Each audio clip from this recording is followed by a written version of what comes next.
The year is 1783. Representatives from both the United States and Great Britain meet in Paris to sign a treaty which will officially end the American Revolution. America had fought for 7 long, hard years to win their independence from Great Britain. Many did not believe the Americans could win this war. The American army consisted mainly of men who were farmers or tradesmen and had little or no military training. Not to mention the American army lacked supplies, food, and money for its soldiers.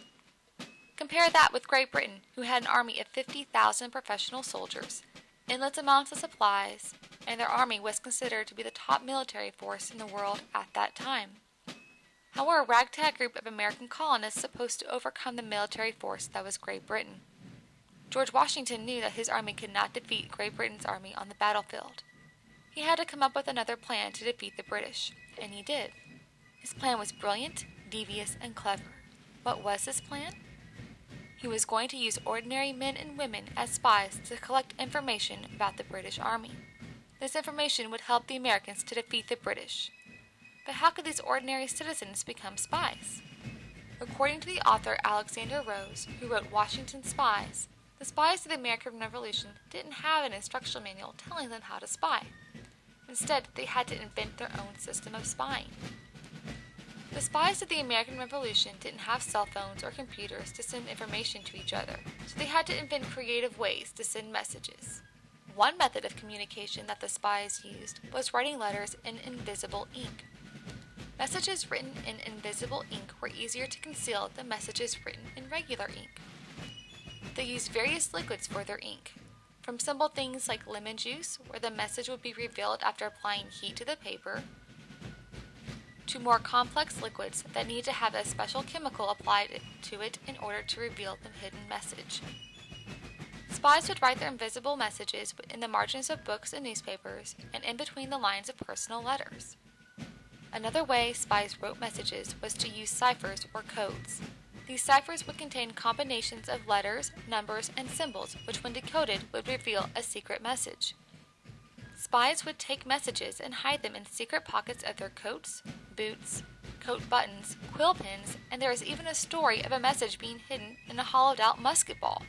Another way of sending secret messages was to use masks to write secret messages in what appeared to be personal letters. In order to achieve this, the spies would take the mask, lay it on top of a piece of paper, and then write their message. After the message was written, they would remove the mask and then fill in the blank spaces of the page, making it look like a personal letter to a friend or loved one. When someone wanted to read the secret message, all they would have to do is place an identical mask over the letter and the secret message would be revealed. Once the message was written, the spies would carefully pass the message along to other spies, who would eventually deliver the message to the appropriate person.